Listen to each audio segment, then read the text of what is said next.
बेटा next topic हमारा आता है तान का। तान इस बार जो है 6 नंबर का क्वेश्चन आ रहा है। इसमें हमें तान के बारे में बताना है और हमें 6 तानें अलग अलग प्रकार की लिखनी है। तो हमारे पास तान लिखी होंगी, पता होंगे कि कौन सी प्रकार है, तो तभी हम उसको लिख पाएंगे। तो परिभाषा इसकी ऐसे है, स्वरों को द्रुत गति से गाने व बजाने को तान कहते हैं। द्रुत गति मतलब जल्दी जल्दी। यह दुगुन, तिगुन, चौगुन व अठगुन भी हो सकती है। इसके कई प्रकार हो सकते हैं, जैसे अलंकारिक तान, सरल तान, कूट तान आदि।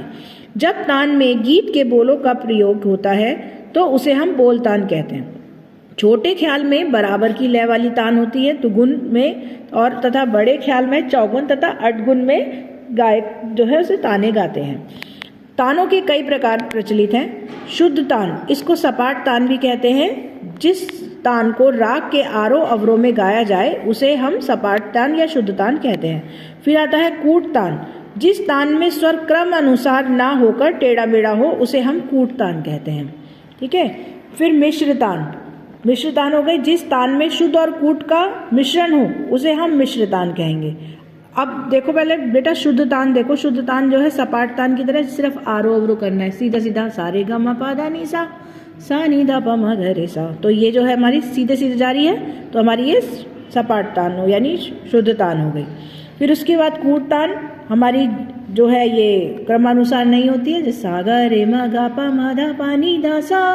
तो ये हमारी जो है क्रमानुसार नहीं होकर आगे पीछे जा रही है, तो ये हमारी कूट तान हो गई। मिश्रण, यहाँ पे मिश्र तान, यहाँ पे दोनों तानों का मिश्रण किया जाता है। अलंकारिक तान, जब कोई तान अलंकार के रूप के अनुसार गाई जाए तो उसे अलंकारिक तान कहते हैं। तो वही है सेम ये भी, सारे गा मा पा धा नि सा। ठीक है। छूट की तान, जब कोई तान तेज गति से ऊपर से नीचे या नीचे से ऊपर गाई जाए तो उसे छूट की तान कहते हैं। जल्दी से ऊपर जाना और फटाफट से नीचे आ जाना। दानेदार तान, जिस तान में कर्ण का प्रयोग होता है उसे हम दानेदार तान कहते हैं। गमक तान, जिस तान में गमक का प्रयोग किया जाए उसे गमक तान कहते हैं।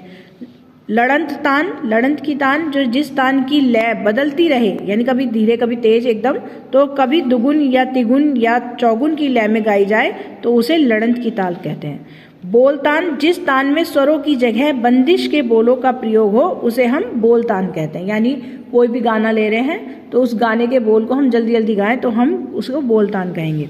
बराबर की तान, जो तान बराबर की लय में गाई जाए उसे बराबर की तान कहते हैं। यानी जिस ताल में, जिस लय में हम गाना गा रहे हैं उसी लय में हम तान गाएं तो उसको हम बराबर की तान कहते हैं। फिरत की तान, जिस तान में स्वरों को घुमा फिरा कर गाया बजाया जाए उसे फिरत की तान कहते हैं। जबड़े की तान, जब तान जबड़े की सहायता से गाई जाए तो उसे हम जबड़े की तान कहते हैं। वक्र तान, जिस तान में स्वरों का प्रयोग वक्र रूप से किया जाए तो उसे हम वक्र तान कहते हैं। अब इसके बेटा जो अति लघु प्रश्न देख लीजिए। तान संस्कृत के किस धातु शब्द का है? तो तन। आलाप और तान में किसका अंतर होता है? सिर्फ लय का होता है, क्योंकि आलाप जो होते हैं वो धीमी लय में गाए जाते हैं, विलंबित लय में गाए जाते हैं, और ताने जो है द्रुत लय में यानी तेज गति में गाई जाती हैं। तान का अर्थ क्या है? विस्तार करना।